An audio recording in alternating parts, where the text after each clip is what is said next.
My father demanded $10,000 to walk me down the aisle. When I said no, he promised to sit front row and watch me crawl alone in shame. What he didn't know was that my fiancé wasn't just some soldier, and the 50 men in dress blues weren't just wedding guests, they were waiting for their commander's bride. I'm Doreen Delaney, 29 years old, a trauma nurse at Naval Hospital, Jacksonville. And this is the story of the day I stopped begging for love from someone who never intended to give it. If you're watching this, please subscribe and let me know where you are watching from. I grew up in the shadow of my older brother Bradley. That's not a metaphor. It's just the truth of the Delaney household. My nursing school graduation was May 2019. I remember the exact date because I spent 3 hours that morning wondering if my father would show up. He did. 40 minutes late. His excuse? A customer at the dealership needed to close on a Chevy Tahoe. You understand, sweetheart. Business is business. I understood perfectly. When Bradley got promoted to sales manager at Delaney Auto Sales the following year, my father threw a party. 50 people. Catered. He rented out the back room at Marker 32, that upscale seafood place on the Intracoastal. I know because I was invited, as a guest, not as someone worth celebrating. Here's a number that still sits in my chest like a stone, $47,000. That's how much my nursing degree cost. I paid every cent myself. Academic scholarships covered most of tuition. The rest came from 4 years of 6-hour shifts at a coffee shop near campus, pouring lattes until my wrists ached, studying pharmacology between customers. My father never offered $1. Not for books, not for scrubs, not for the licensing exam fees. A girl doesn't need fancy degrees, he told me once, when I was 20 and exhausted and foolish enough to ask for help. You'll just get married anyway. Let your husband worry about money. I didn't argue. I never argued back then. I just smiled, said okay, and picked up an extra shift that weekend. That was the first lesson Richard Delaney taught me. My worth in his eyes was measured in what I could provide for him, not what I might become. The second lesson came later, and it cost much more than money. I met Marcus Webb in the emergency room. He came in with a Marine who'd been in a motorcycle accident, stayed the entire 12-hour surgery, pacing the waiting room, refusing to leave until his guy was stable. When I finally came out to update him at 3 a.m., he looked at me like I'd just handed him his own life back. Thank you, he said. Just that. But he meant it in a way I'd never heard before. We dated quietly for 8 months before I brought him home to meet my family. August 2023. A Sunday dinner at my parents' house in Jacksonville. Marcus wore civilian clothes, a navy polo, khaki pants, nothing that screamed military. He wanted to make a good impression, not intimidate anyone. My father shook his hand at the door, already sizing him up. So, Richard said, settling into his armchair like a king on a throne, what do you do for a living? I serve in the Marine Corps, sir. My father's eyebrows rose, then fell, then settled into something that looked a lot like disappointment. A soldier. He said the word like it tasted sour. What's the pay like? Enough to support my daughter? I felt my face flush. Marcus didn't flinch. I think Doreen supports herself quite well, sir. My father laughed, that short, dismissive laugh I'd heard my whole life. Sure. Nurses make decent money, I guess. He turned to my mother. Linda, when's dinner? He never asked Marcus about his rank, his unit, his service record, nothing. Because Richard Delaney had already decided what Marcus was. Just some soldier. Not worth knowing more about. And Marcus, my Marcus, simply let him believe it. Marcus proposed on New Year's Day, 2024. He took me to the beach at sunrise, got down on one knee in the sand, and asked me to build a life with him. I said yes before he finished the question. That afternoon I called my parents. My mother answered first, squealed with joy, and immediately handed the phone to my father. I could hear her in the background. Richard, Doreen's engaged. Our baby's getting married. A pause, then his voice, flat as pavement. Congratulations! How much is this wedding going to cost? I don't have money to throw around, you know. My heart sank, but I kept my voice steady. I'm not asking for money, Dad. Marcus and I are paying for everything ourselves. I just wanted you to know. Another pause. This soldier of yours? He can afford a wedding? Or am I going to get a call in 6 months asking for a bailout? His name is Marcus, and no, you won't. We'll see. That was it. No questions about the ring. No questions about when or where. No, I'm happy for you. Or, I can't wait to meet him properly. He hung up after 45 seconds. I timed it. My mother called back 10 minutes later, apologizing in that soft, tired voice she'd perfected over 30 years of marriage. Your father's just stressed, sweetheart. Business has been slow, you know how he gets. I did know. I'd known my whole life. It's fine, Mom. He'll come around, he always does. But here's the thing about people who always come around. They only do it when it benefits them. And my engagement to a man my father had already dismissed as worthless? That didn't benefit Richard Delaney at all. We sent out the wedding invitations in early April. I designed them myself, cream cardstock, elegant navy script, a small Marine Corps emblem embossed in gold at the corner. Subtle, but meaningful. The wording was traditional. Lieutenant Colonel Marcus Webb and Ms. Doreen Delaney request the honor of your presence at their marriage. Lieutenant Colonel. His rank, printed clearly, right there on the invitation. My parents received theirs on April 8th. I know because my mother texted me a photo. Got it. So beautiful, honey. I waited for my father to say something. Anything. 3 days later, I called to confirm they'd RSVP. Yes, my father said, sounding distracted. June 14th. Got it on the calendar. Did you see the invitation? What did you think? It's fine. Fancy paper. I heard him shuffling something in the background. Bradley, hand me that invoice. Sorry, Doreen. I'm at the dealership. Was there something else? No, nothing else. My brother picked up the invitation that weekend when he stopped by our parents' house. I know because he sent me a text. Lieutenant Colonel? Sounds impressive. Is that like a made-up military title or something? LOL, I didn't respond. My mother, to her credit, tried. Maybe we should learn more about Marcus's family, she suggested to my father over dinner. I heard about it later, secondhand. He seems like a nice young man. Doreen wouldn't choose someone. What's there to learn? My father cut her off. He's military. They're all the same. Follow orders, collect a pension. That's the whole game.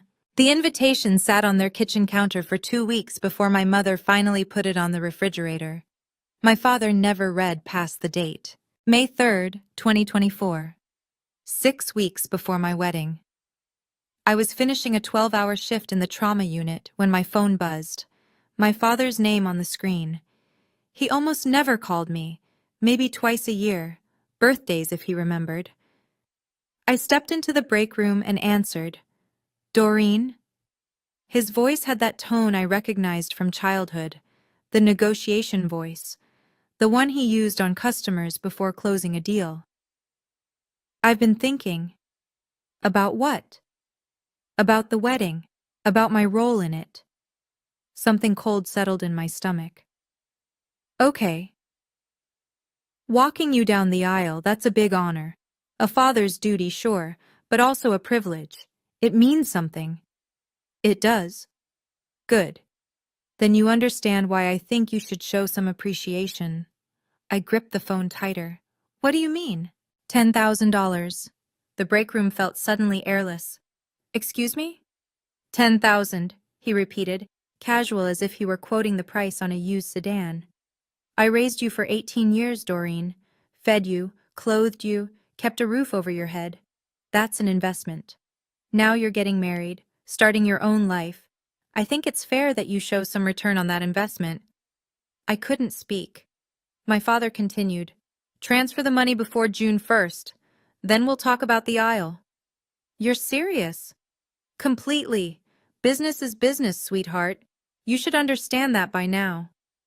I felt my hands shaking. Not from fear, from something else, something I'd been pushing down for 29 years. And if I say no? A pause.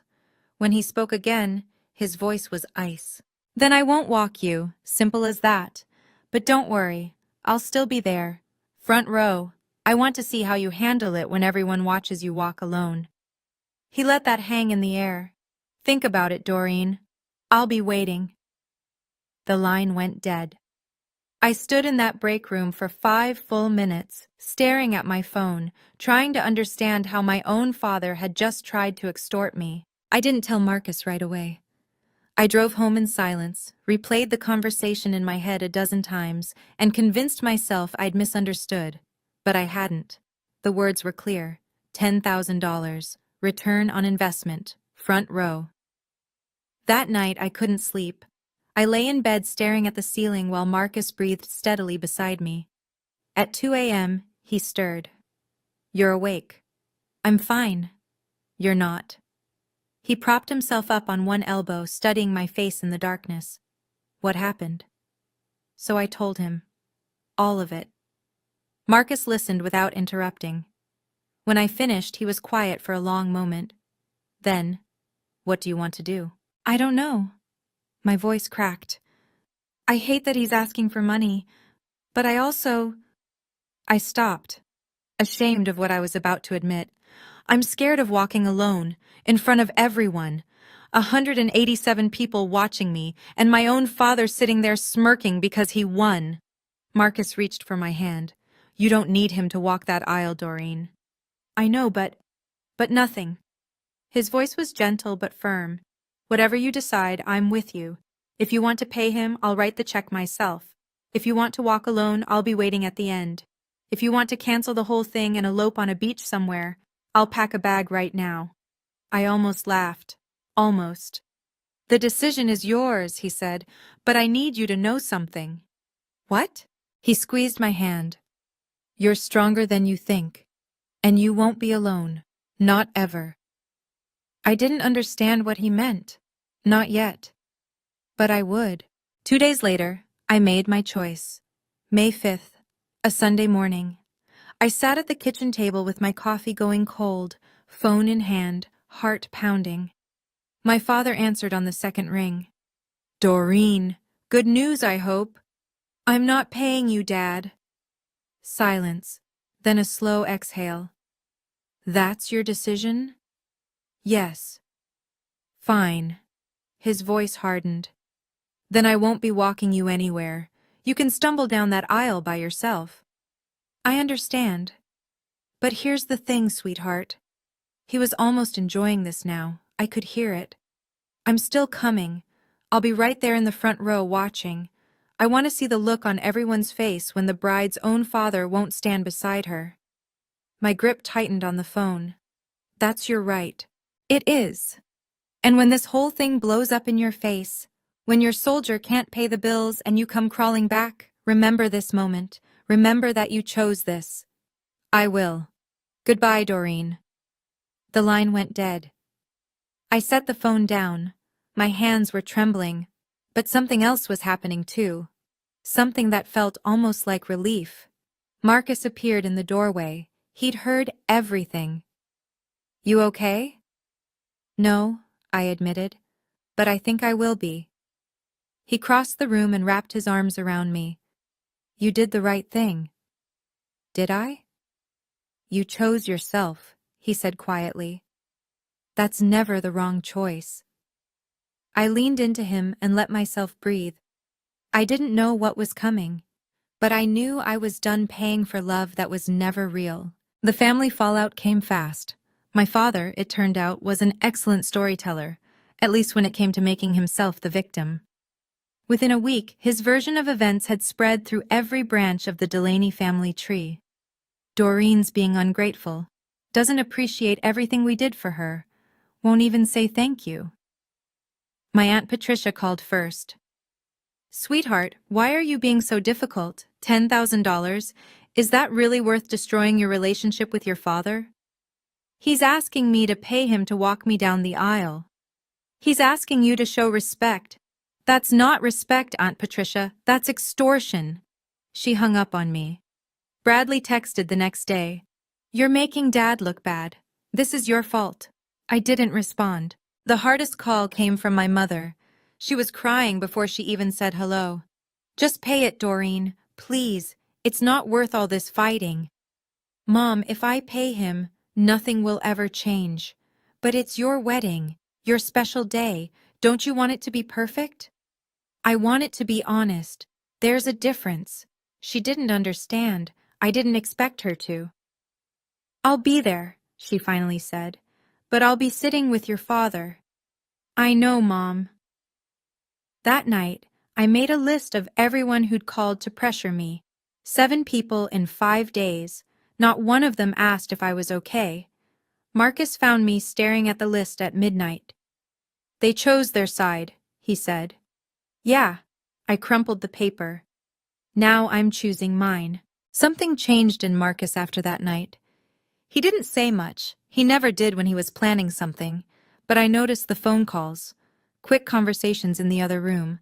His voice low, professional, clipped. Work stuff, he said when I asked. Everything okay with the battalion?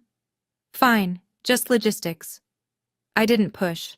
Marcus had never given me a reason to doubt him, and with everything happening with my family, I didn't have the energy to worry about his schedule. But one evening, I overheard a fragment of conversation. He was in the study, door half open, phone pressed to his ear. I was walking past with a laundry basket when I caught a name. Thornton. Captain James Thornton. Marcus's aide. Timing needs to be precise, not the standard sequence. A pause. No, she doesn't know, and I want to keep it that way. I froze in the hallway. Just make sure everyone's in position. Full dress blues. Swords. Another pause. I'm counting on you, Thornton. He ended the call. I hurried away before he saw me.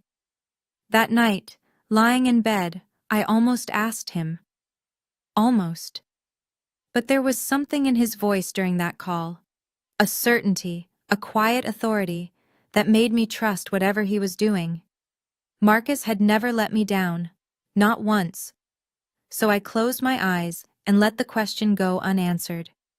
Whatever he was planning, I would find out when he wanted me to. I just didn't realize it would change everything. Maggie Webb called me 3 days before the wedding. Sweetheart, I heard what happened. I was in my apartment surrounded by boxes of wedding favors and seating charts. Marcus told you? He didn't have to. A mother knows when something's wrong. Her voice was warm, unhurried. I also know your father is a damn fool, but that's beside the point. I laughed despite myself. Maggie. Listen to me, Doreen. I've been thinking. She paused. If you need someone to walk you down that aisle, I'd be honored to do it. The words hit me like a wave. You don't have to. I know I don't have to. I want to. Her voice softened. In a few days, you're going to be my daughter. Legally, officially, all of it. But in my heart, you've been my daughter since the first time Marcus brought you to Sunday dinner and you helped me wash dishes without being asked. I couldn't speak. My throat was too tight. You don't need Richard Delaney to validate you, she continued.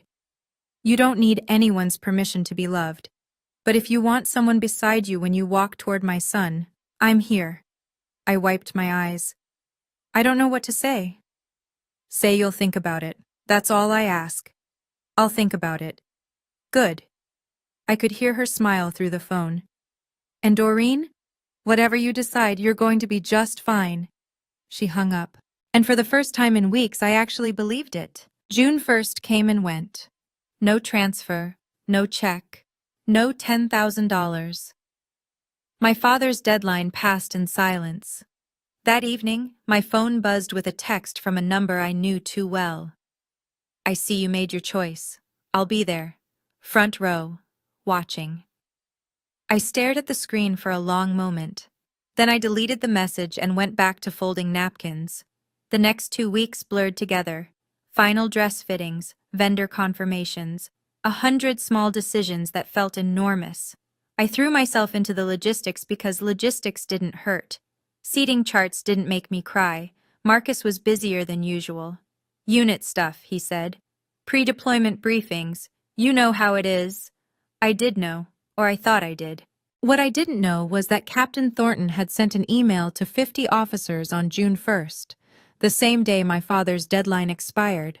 The subject line read, Sword Detail, Web Wedding, 14th June 2024, 1500 hours.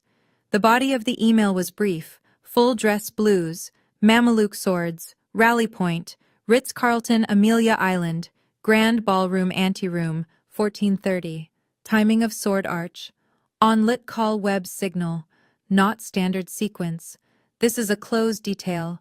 Do not discuss with the bride. Semper Fi. 50 confirmations came back within 48 hours. I didn't see any of it.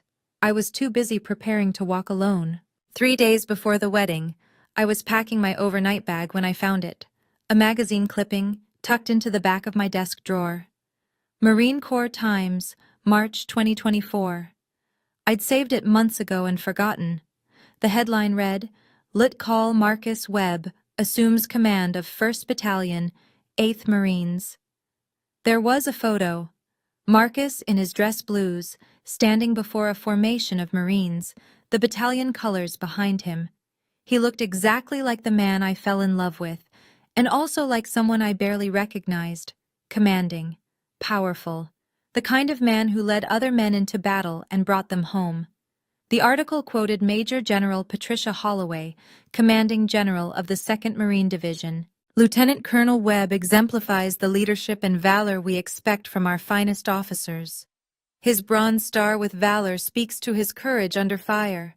His leadership speaks to his character. The Marines of 1/8 are fortunate to serve under his command. I remembered sending this article to my mother back in March. Her response had been a single text.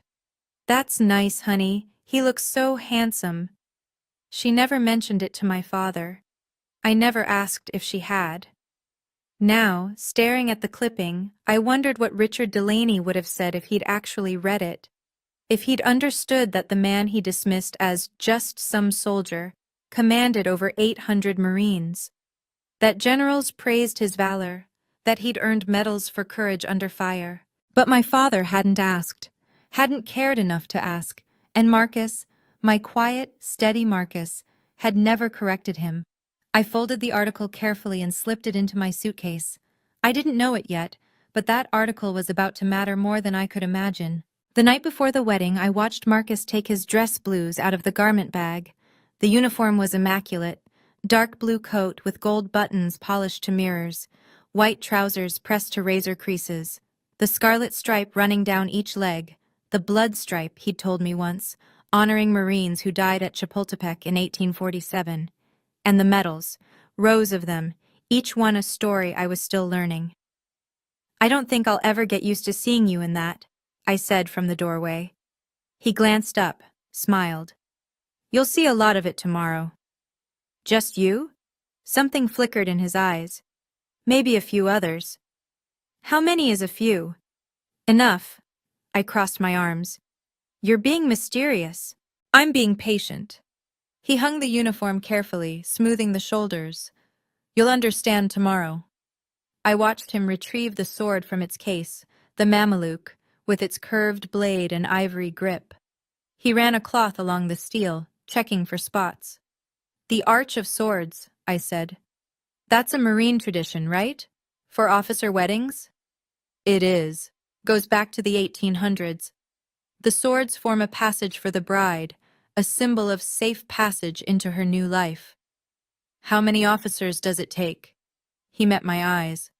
Depends on the officer. Marcus. Trust me. He set the sword down and crossed to where I stood. His hands found my waist, pulled me close. Whatever happens tomorrow, I need you to know something. What? You're not walking alone, you never were. I wanted to ask what he meant, but his lips found mine, and the question dissolved into something warmer. That night, I dreamed of swords and sunlight. I didn't know the dream was a promise. 4 days before the wedding, my mother called. "Doreen, honey." Her voice was thin, strained. "Your father is still very upset." I was at the kitchen table, reviewing the final guest list. 187 names. I knew exactly which two would cause me the most pain. "I know, Mom. He feels disrespected. He says you've chosen that soldier over your own family.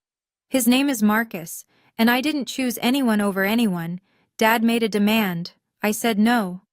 But $10,000 is not the point." I set down my pen. "He tried to sell me his presents at my wedding. That's not love, that's a transaction." My mother was quiet for a long moment. I could hear her breathing, could picture her sitting in the living room, glancing toward the kitchen to make sure my father wasn't listening. "I wish you would just be more flexible."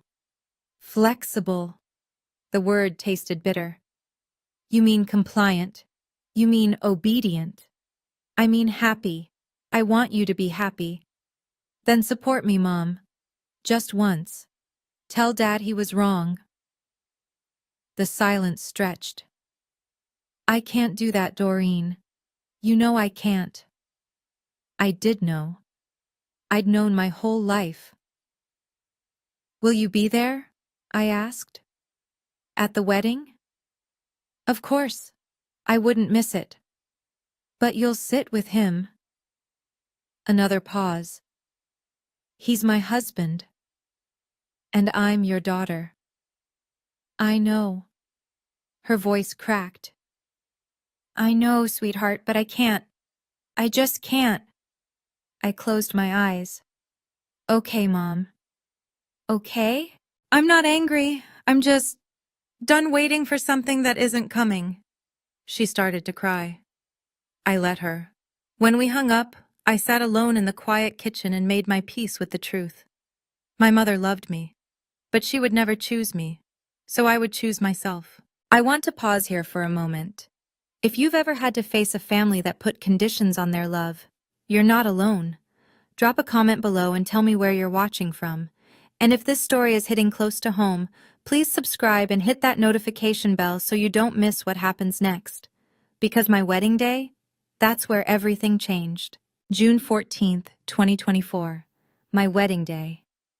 I woke at 6 a.m. in a suite at the Ritz-Carlton, Amelia Island. The ocean was visible through floor-to-ceiling windows, gray-blue and endless. The sun was just beginning to rise, painting the water in shades of gold. My wedding dress hung on the closet door. A-line silhouette, simple and elegant. No train, no drama. Just clean lines and soft fabric that made me feel like myself. My phone buzzed on the nightstand. A text from my father sent at 7 o'clock a.m. "I'm here. Front row. Let's see how this goes." I stared at the message for a long moment. Then I deleted it. A knock at the door. Maggie's voice. "Sweetheart, I brought breakfast." I opened the door, and she was there with a tray of fruit and pastries and a pot of coffee. She took one look at my face and set everything down. "Oh, honey." She wrapped her arms around me, and I let myself be held. I hadn't realized how much I needed it. "He texted me," I whispered. "He's here. He's going to watch." "Let him watch." Maggie pulled back, her hands on my shoulders. "Let him see what he's missing. Let him see that you don't need him." "But I'm walking alone." "Are you?" She smiled, a strange, knowing smile. "Doreen, I'm going to tell you something my son told me to keep secret, but I think you need to hear it now." My heart stuttered. "What?" "You're not walking alone today. You never were." "Maggie, what does that mean?" She kissed my forehead. "You'll see. Just trust him." She picked up the breakfast tray and left me standing there, confused and terrified, and for the first time all morning, something close to hopeful. By 2 p.m., the grand ballroom was filling with guests. I watched from a window on the second floor, hidden behind a curtain. 187 people, dressed in their finest, taking their seats in rows of white chairs. The aisle stretched between them, covered in rose petals, leading to an arch of white flowers where Marcus would be waiting. And there, in the front row on the bride's side, sat my father. Richard Delaney wore his best gray suit, the one he saved for car shows and Rotary Club dinners. He was smiling, shaking hands with relatives, playing the gracious patriarch. From this distance, you'd think he was the proudest father in the world. I could hear fragments of his voice drifting up. So happy for her. Of course I'm here. Family is everything. Bradley sat beside him, nodding along. My mother was on my father's other side, hands folded in her lap, eyes fixed on the floor. On the groom's side, the seating was different. The front row held a woman I recognized from Marcus's photos. Major General Patricia Holloway, Commanding General of the 2nd Marine Division. She wore her dress blues, medals gleaming, 2 silver stars on each shoulder. She sat straight-backed and still, radiating a quiet authority that made everyone around her seem smaller. My father glanced across the aisle at her. I saw his brow furrow slightly. Confusion, not recognition.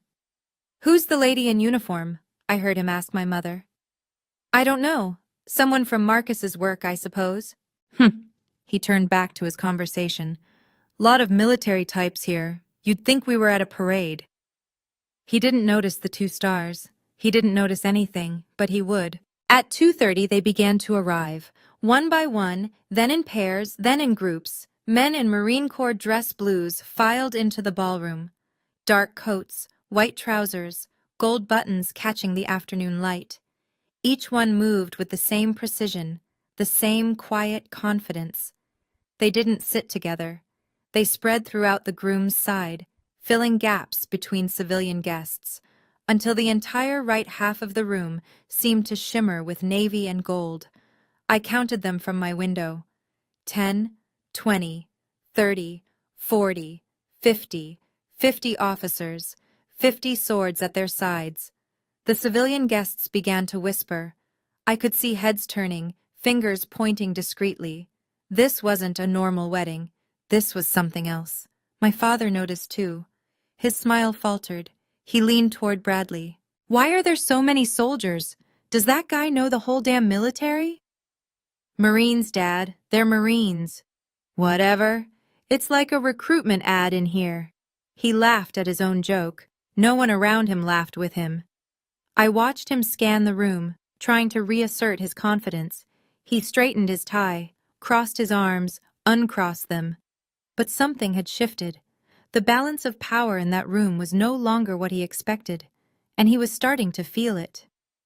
From my window, I saw Captain Thornton slip in through a side door. He caught the eye of another officer, nodded once, and took his position near the front. Whatever was about to happen, it was almost time. 2:55 p.m., 5 minutes to go. I stood in the anteroom behind the ballroom doors, bouquet in hand, heart hammering against my ribs. Through the heavy oak I could hear the string quartet playing Pachelbel's canon, the processional music I'd chosen months ago, before everything fell apart. The wedding coordinator touched my elbow. "Ms. Delaney, we're almost ready. Will someone be escorting you?" I shook my head. "I'm walking alone." She nodded, professional sympathy in her eyes. "Of course, whenever you're ready." I wasn't ready. I didn't think I'd ever be ready. But I thought of Marcus waiting at the altar, of Maggie's words this morning, of the 50 officers I'd watched file into that room. "You're not walking alone. You never were."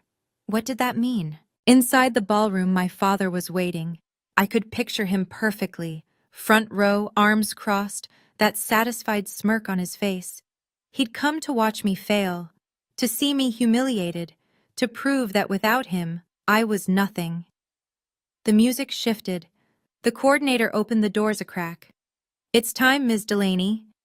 I took a breath, then another. Behind those doors were 187 people. My father, my mother, my brother, everyone who'd ever doubted me. And Marcus, always Marcus. I stepped forward. The doors began to open. And then, something happened that I will never, ever forget. The doors swung wide and I saw the aisle stretching before me, empty, rose petals scattered like promises. For one heartbeat there was silence, then movement. 50 men in dress blues rose from their seats, not scattered, not random, synchronized like a wave of navy and gold crashing toward the center aisle. They stepped out from the pews, boots striking marble in perfect unison, and formed two lines facing each other, 25 on each side. The sound of steel filled the room. 50 Mameluke swords cleared their scabbards in one fluid motion, a whisper of metal that became a chorus. The blades rose, crossed, and locked into a perfect arch above the aisle. Afternoon sunlight caught the polished steel and scattered it into diamonds. Captain Thornton's voice rang out. "Swords! Arch!" I couldn't breathe. I couldn't move.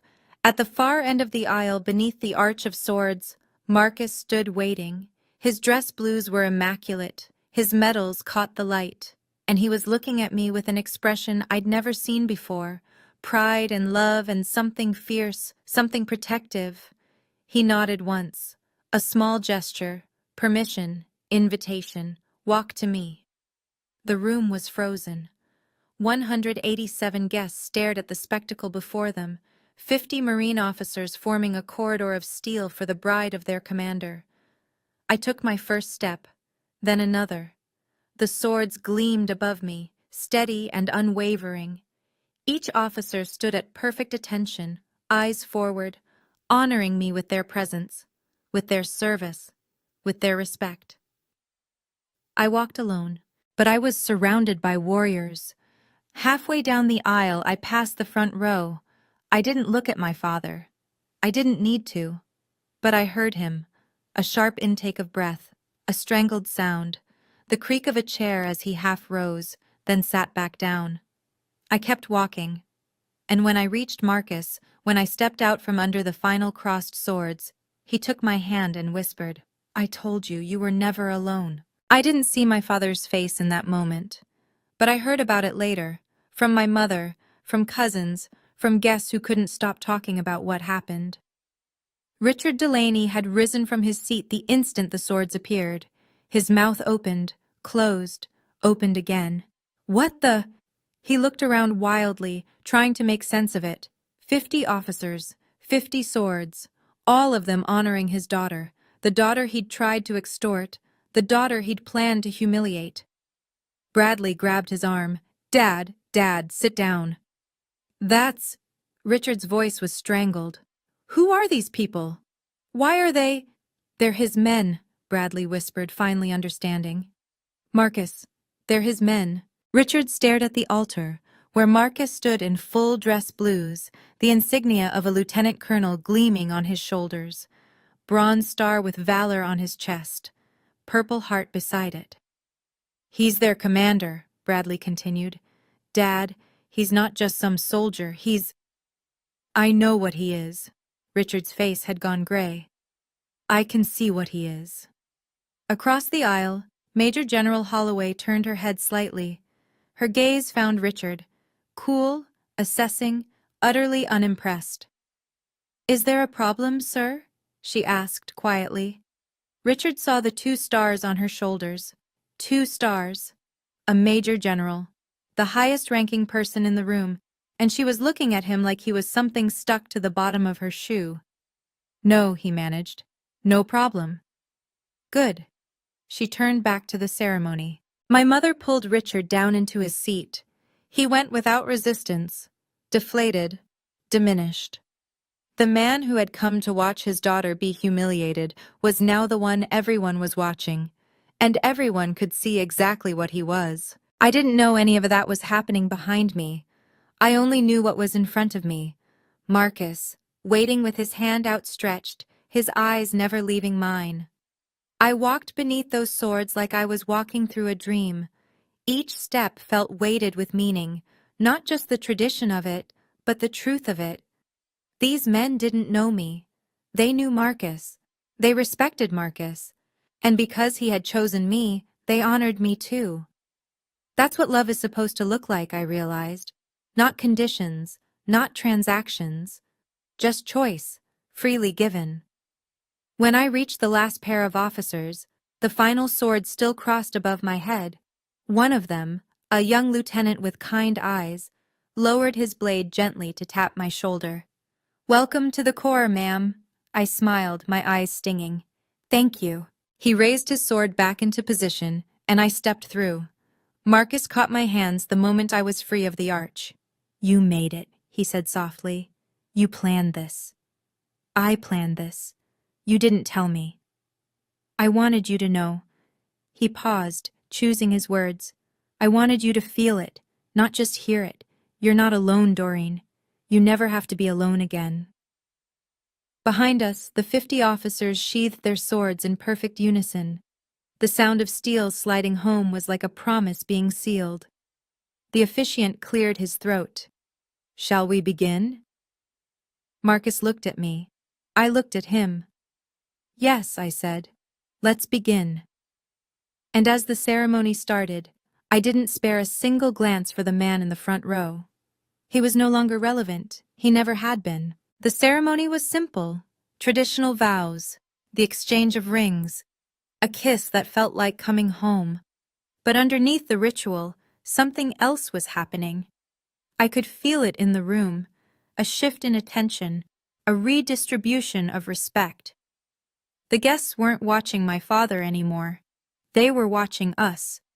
Watching the 50 officers who had returned to their seats but still radiated quiet authority. Watching Major General Holloway nod approvingly as Marcus slipped the ring onto my finger. My father sat motionless, arms no longer crossed, hands gripping his knees, face the color of old paper.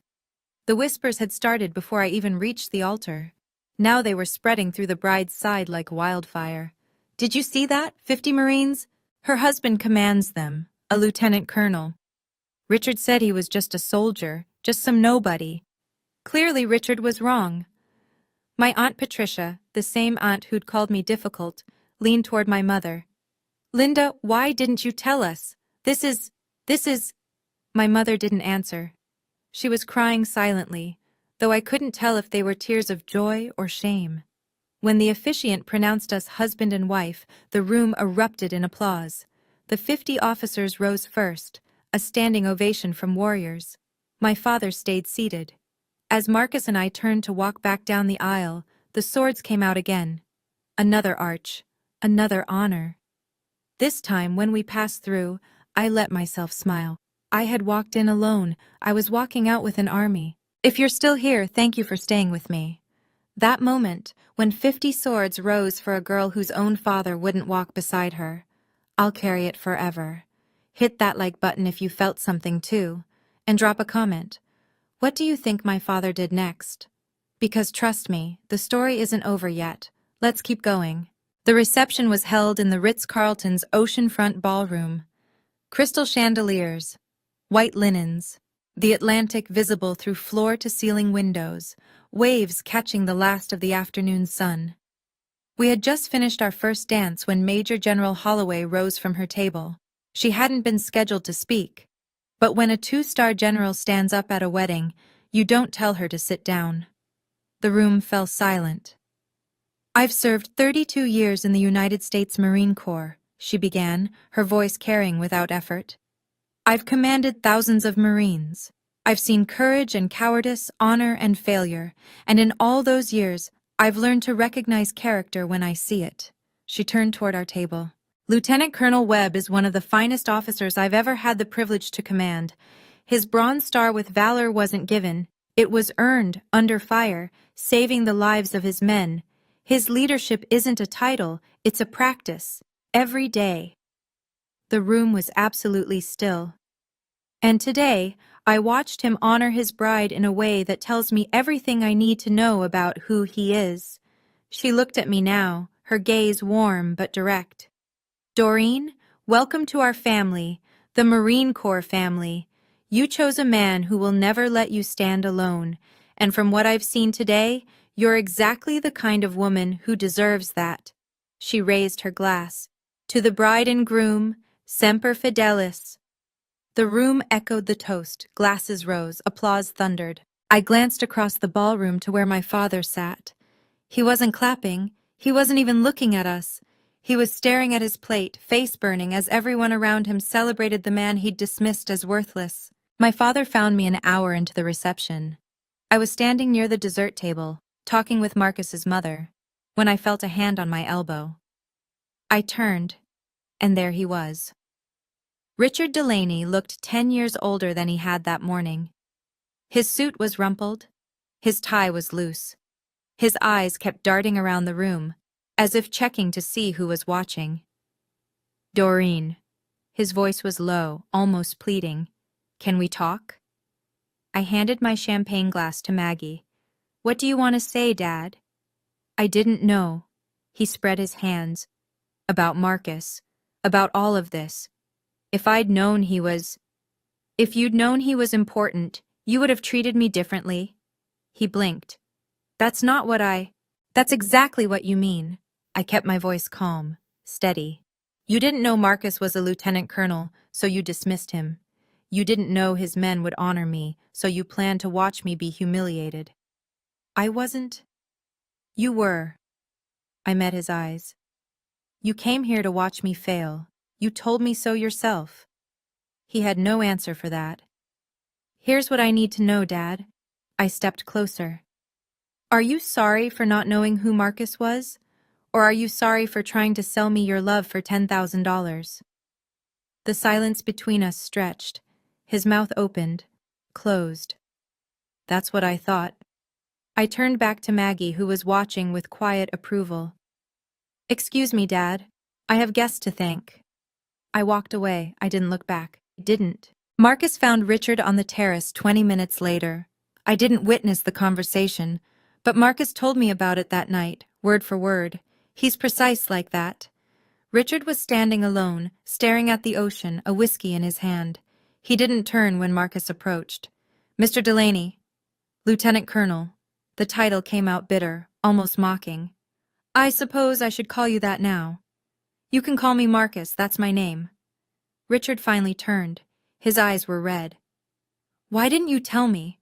All those months—" "You never asked." Marcus's voice was level. "You called me that soldier. You asked about my salary. You made assumptions.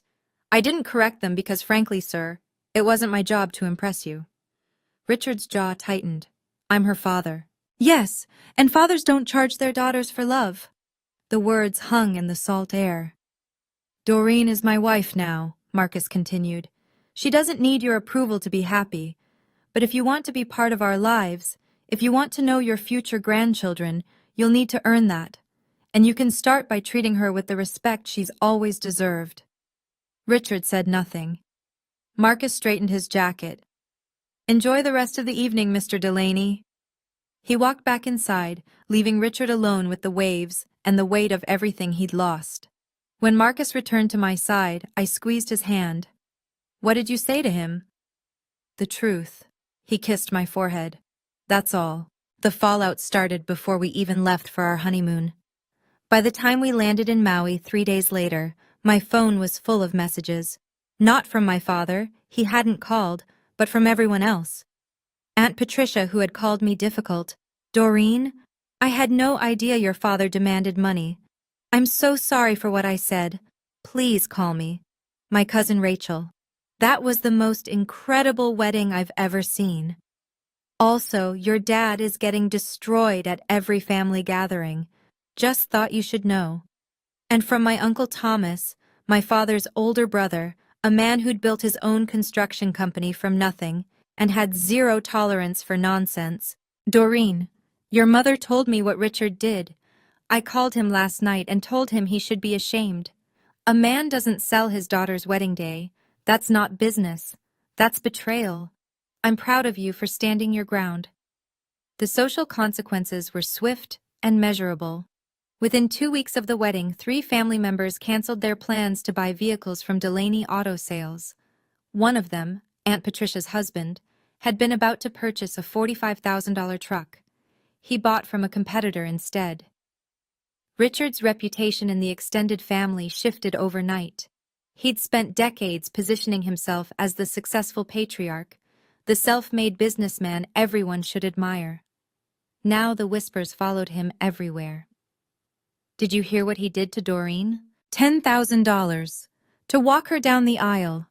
And her husband turned out to be a war hero. Can you imagine? My father had wanted to teach me a lesson about respect. Instead, he taught everyone else a lesson about who he really was. Bradley called 3 weeks after the wedding. I almost didn't answer, but something made me swipe right. Doreen. His voice was different. Quieter. Less certain. Do you have a minute? I have a minute. A long pause. I could hear him breathing, gathering courage. I want to apologize. I waited. I should have asked you what was going on. When Dad said you were being difficult, I just believed him. I always believe him. It's easier that way. Easier for who? For me? He laughed, but there was no humor in it. I've spent my whole life trying to stay on his good side. You know what that's like. You just stopped playing the game, and I didn't understand why. I stopped because the game was rigged, Bradley. There was no winning, only surviving. I know that now. Another pause. I asked Dad about the money. The 10,000. He said it was between him and you. But I kept pushing, and eventually he admitted it. And I told him he was wrong. Bradley's voice cracked slightly. First time I've ever said that to him. He didn't take it well. I felt something shift in my chest. Not forgiveness, not yet, but maybe the beginning of it. That took courage, Bradley. It took watching 50 Marines salute my little sister to realize I'd been a coward my whole life. I didn't know what to say to that. I'm not asking you to forgive me, he continued.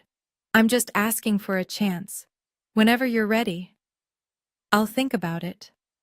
That's all I can ask. We hung up. It wasn't resolution, but it was a start. My mother came to visit 1 month after the wedding. She came alone. That was the first surprise. The second surprise was what she said when I opened the door. I'm sorry, Doreen. I should have protected you. I didn't. And I need you to know that I know I failed. I stood there frozen as she began to cry. We sat in my living room for 2 hours. She talked more than I'd ever heard her talk, about her marriage, about my father, about the 30 years she'd spent keeping the peace at the cost of her own voice. I knew what he was doing was wrong, she said, clutching a tissue. The money, the threats, all of it. But I was so afraid of what would happen if I stood up to him. What were you afraid of, Mom? Everything. She shook her head. That he'd leave, that he'd turn the family against me, that I'd be alone. She looked at me with red-rimmed eyes. But watching you walk down that aisle, watching you choose yourself, even when it was hard, I realized something. What? I've been alone this whole time, just in a house with someone else. I reached for her hand. After the wedding, she continued, I started sleeping in the guest room. Your father and I barely speak. I don't know what's going to happen, but I know I can't keep pretending everything is fine. Mom, I'm not asking you to fix anything. I'm just asking if... She hesitated. If I can be part of your life, the real you, not the daughter who keeps quiet to keep the peace. I squeezed her hand. You can, Mom, but it's going to take time. I know. She smiled through her tears. I have time. For the first time, I believed her. 2 months after the wedding, Richard Delaney sat alone in his office at the dealership. I know this because Bradley told me. He'd stopped by to drop off some paperwork and found our father staring at a framed family photo, one from years ago when I was maybe 10, grinning at the camera with a gap-toothed smile. The July sales reports were on his desk, down 15% from the same month last year. Some of that was market conditions. Some of it was the 3 family members who'd taken their business elsewhere.